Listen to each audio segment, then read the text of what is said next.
ago of this marketing agency. Exciting times. On a scale of 1 to 10, how nervous are you? 0. No. Give me the honest answer.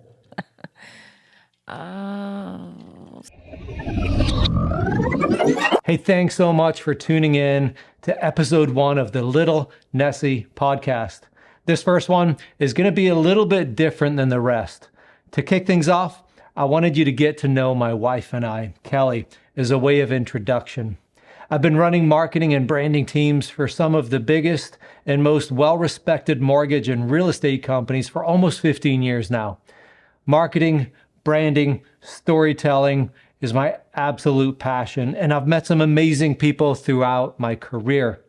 I've now launched my own marketing agency, and this podcast is honestly just going to be a bit of a side hobby for me to talk about marketing, mortgages, leadership, and entrepreneurship, all with some amazing people that have insight into some or all of those. I'd be honored if you'd subscribe to my YouTube channel. Like the video, get notifications, and all the YouTube lingo that you're used to hearing. Enjoy the podcast and stay tuned for more.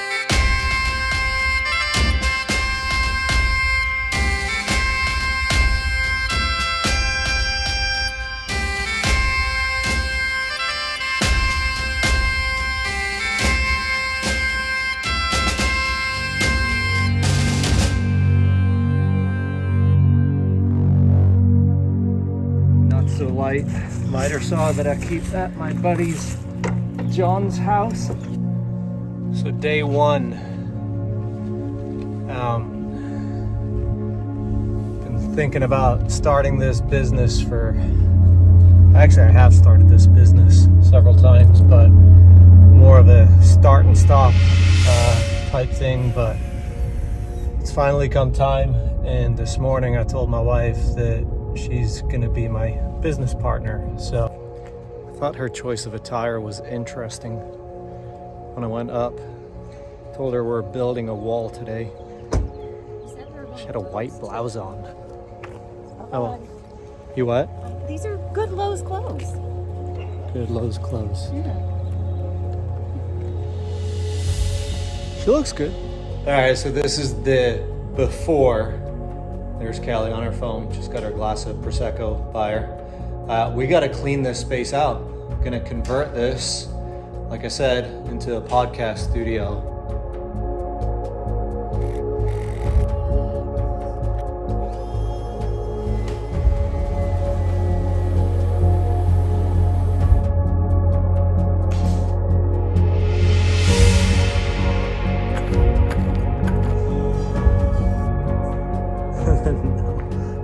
So it's been about 3 weeks since we started the wall, and Kelly was just on the phone with her sister, and I overheard her say something like, "We have packages showing up every freaking day." So the podcast studio, video studio is almost ready to go. So I figured I'd show a little bit of the equipment that I already had a good amount of video. Audio equipment, but this is the stash that I had to buy. We've got new computers, a Mac Studio, wanted one of those for a little while.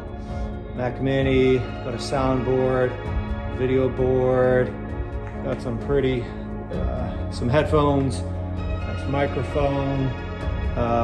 So it's shaping up. It's looking good. We're excited to get started.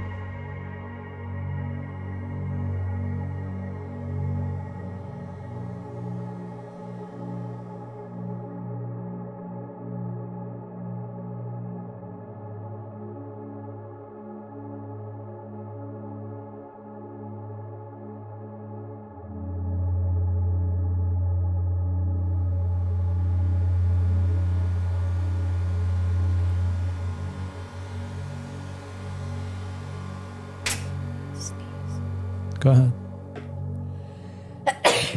Great. Will you grab me a tissue? Oh, jeez. Let me just bring him in here. It's going to make my eyes watery, my nose red.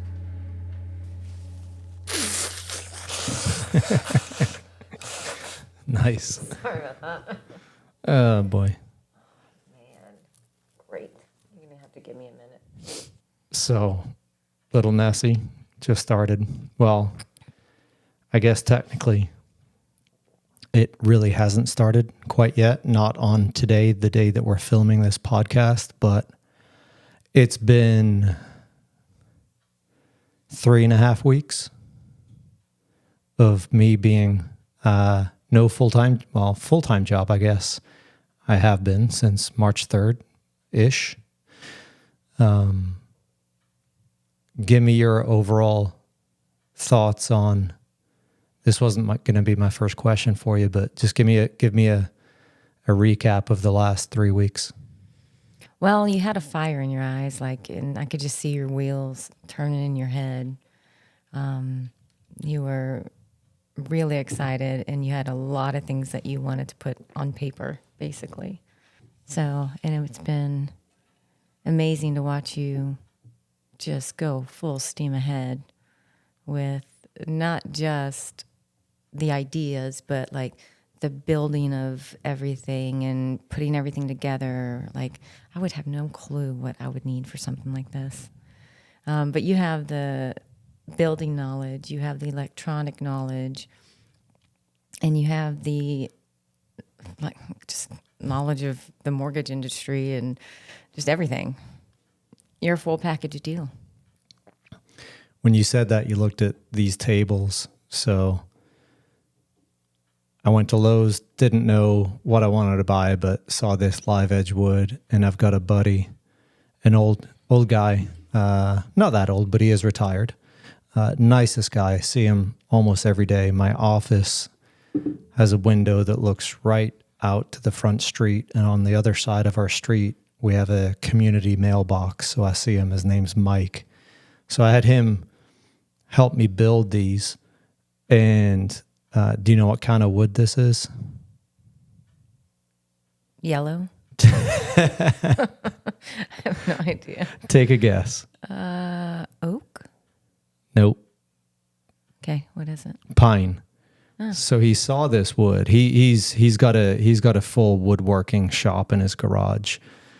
He builds these little, what would you call them? Little dishes with lids, ornate, out of beautiful wood, like Japanese elm or stuff I've never heard of, but really obscure, nice wood. And he saw these. He was like, why in the world would you build that stuff out of pine?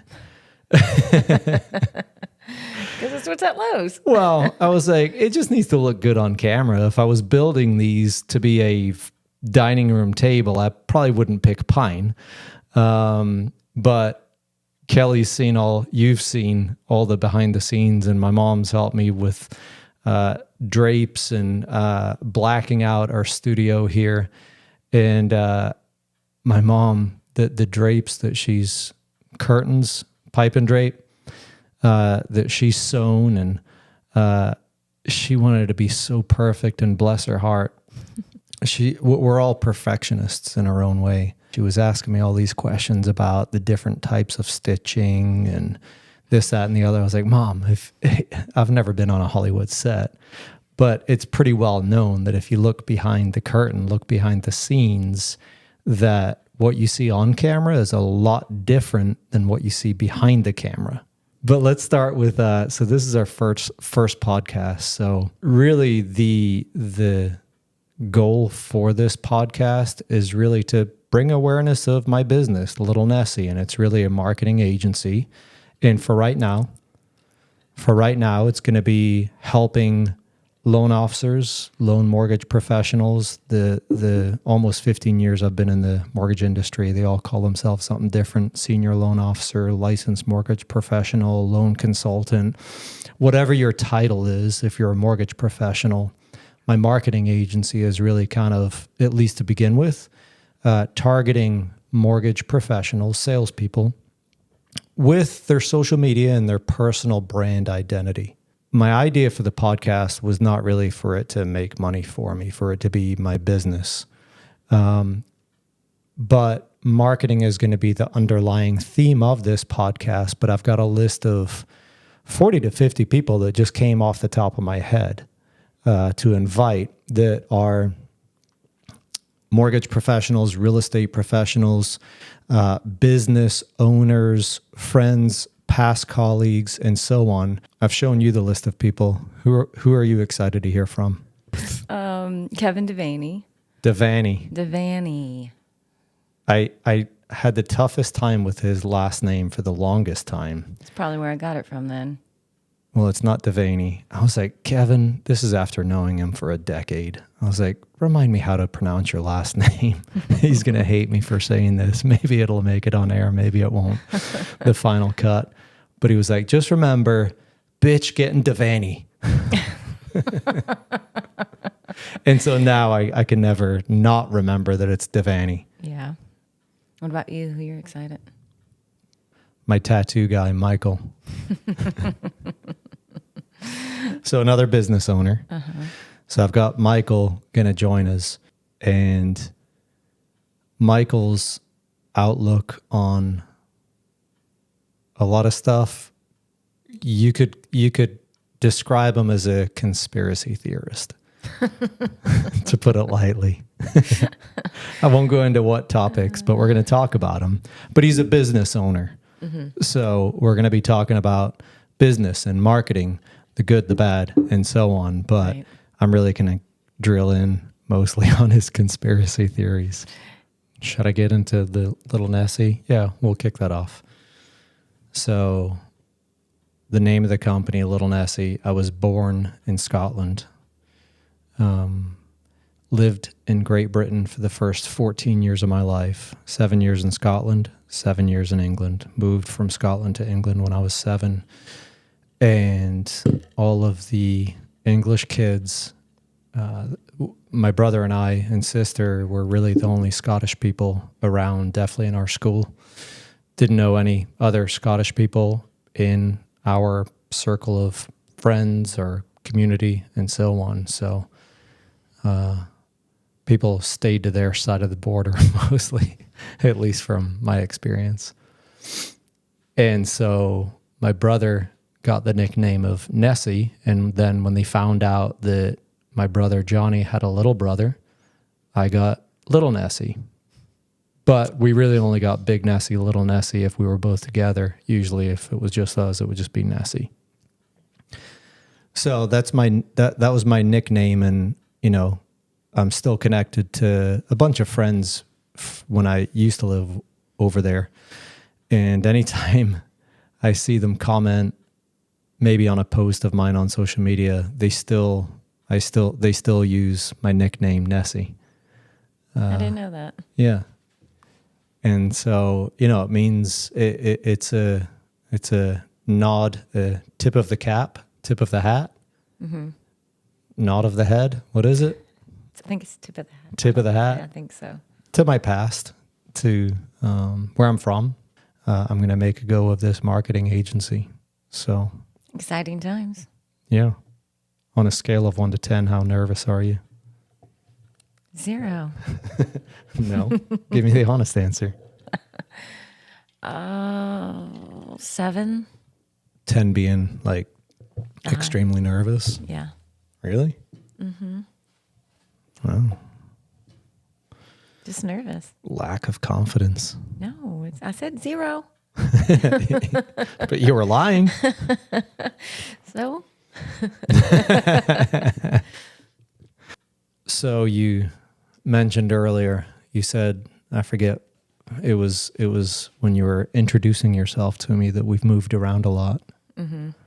You're not going to answer this, honestly, or maybe it's a tough one to answer, but would you trade? Because when you leave a place, obviously you still stay friends with them, the people that you've built relationships with, mm-hmm. But it changes. You don't stay in touch as much as you once did, but you get new friends, new experiences, new place. Would you trade one for the other? I wasn't overly excited about moving to California. But I'm glad that we did. I met a lot of awesome people. People that every time we go, I still try to see them if I can. So I'll take the moving, even though it's a pain. One of the main reasons a lot of people moved to California, although a lot of people have been moving out the last few years, but one of the reasons a lot of people move there is the climate. And that was one of your least favorite things. It was. First of all, they said it hardly ever rains. And when we moved there, we were in temporary housing for 4 months until we got the house. And it came time to move. And we did a lot of the moving from the apartment to the house ourselves. Aiden and I did. We got rained on for like 3 days. It rained for like 2 weeks straight. I was like, everybody's a liar. They all said this was the best weather. And in the summer, like I had friends come and visit me, and we were sitting on our rooftop deck, and we had like it's July, and we had the fireplace on, and we were in hoodies and covered in blankets. July. Are you kidding me? I mean, it was night, but like as soon as the sun goes down, it's just cold. And I don't like cold. I want my warm summer nights. 2 things I heard there. You always, when we talk about California, I don't know what it is about California. I think you only say this about California and our move there. You call it temporary housing instead of we were in an apartment. It makes it sound like something different to me. It was temporary housing in my mind. It was an apartment. Yeah, we had to stay in an Temporary apartment housing. for 4 months. Temporary housing just makes it sound like something different. Anyway, the second thing is, sure, it rained a lot the first 2 weeks, but that was the first 2 weeks. We were there for almost 2 years, and it still gets significantly less rain. It does, but it's so dry. I miss the humidity, which I know people probably think I'm crazy, but my skin was so dry all the time. I didn't like it. My lips were dry. It's just, I'm like, I need moisture. See, I liked the lack of humidity, and I appreciated that in California, but working for homeowners for over 2 years, where I'd go to Arizona, Scottsdale, at least about once a month, I started to dislike the lack of humidity there. Mm-hmm. Yeah. I think the combination, see, the lack of humidity in California, I loved it, but the temperatures in Scottsdale and just the Phoenix area, the Arizona area was just so unbearable that the two combined, I disliked that. All right, so here's a random question for you.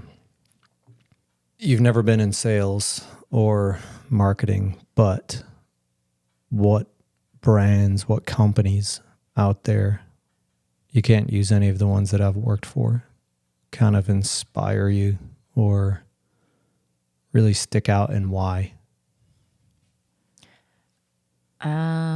I guess Lululemon would be one, because number one, I like their clothes. Number two, I get their emails every day, so it's one that I see, consistent advertising from and marketing. And I like their style. It's just kind of clean, and it's not loud and distracting. I like the way that they market. I like that if I see something I like, I just tap on it and it takes me right to that exact product, not just to their website. Because some other places are like that, and it's so annoying. It's like, no, that's the thing I want to see. I don't want to have to go fishing for it. Just take me to the one I touched. How people ingest. This is coming from a consumer standpoint. How people ingest sales messages are a lot different. You are very just get to the point. Just give me what I want. Push, click, done, buy, arrive, ding dong, it's at your doorstep. Pretty much. You know who I really like? Yeti. Yes. Yeti, I think, does have, who is it? Is it Stanley that just recently kind of came out with, became kind of a Yeti competitor, but Yeti was kind of the standalone yuppie, Tumblr, look at me, I've got a Yeti type thing. Yes. But the thing that sticks out to me is not necessarily, well, yeah, their product. You should see our Yeti cabinet in our kitchen. It's ridiculous. It's full. Like we can't even fit these in there.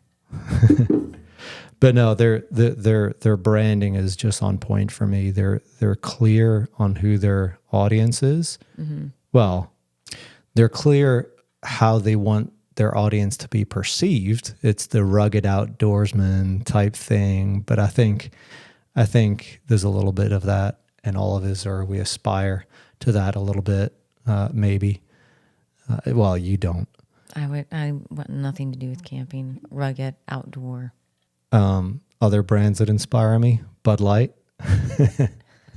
Shut up. Should we go there? No. No, stay away from that one. Yeah. Gosh, they went through the ringer. I think I'll get into that with some people, not with you. Yeah. Just marketing and the flubs that some companies have made. The irony of this whole marketing thing is that I actually did graduate with a college degree, and my degree's in PR advertising with marketing. I had to take a bunch of marketing classes as well, and I could not do what you do. Wasted. Trying to figure out what guest I'm going to get into the college education topic with. Who would be a good person? I'm sure Jason Stanger might have some good talking points on that one. You think it'd be pro? He'd probably be pro college. I don't think it's a pro or a you're either for it or against it. But there are a lot of fields and a lot of kids that are coming out of college that just like you, they just picked something just because it sounded good. Mm-hmm. I mean, PR and advertising. Was it sports advertising? My internship was sports marketing. Right. That I did. I actually was offered a job right out of college, but I found out I was pregnant with McKenna. So, I guess I missed my marketing opportunity. So I think we're done with our first podcast. I've got some awesome guests lined up, but again, there's going to be a marketing theme tied in throughout. We're going to talk about marketing and branding and social media and so on. But I'm excited to keep going. And if you want to be notified when there's a new podcast, hit the like button and subscribe. Hit like, or what is it? Like, subscribe, get notified, all of the above. So we're going to be two biggest platforms. I think, which are the two biggest platforms for podcasts, YouTube and Spotify. So we're going to be on those, but Apple Podcasts and iHeartRadio and all the others. So all the other major ones. So excellent. I just need you to get us approved as a podcaster on all of those by tomorrow, by 9 a.m. And we'll be ready to go. Sounds great. No problem. All right. And that's a wrap.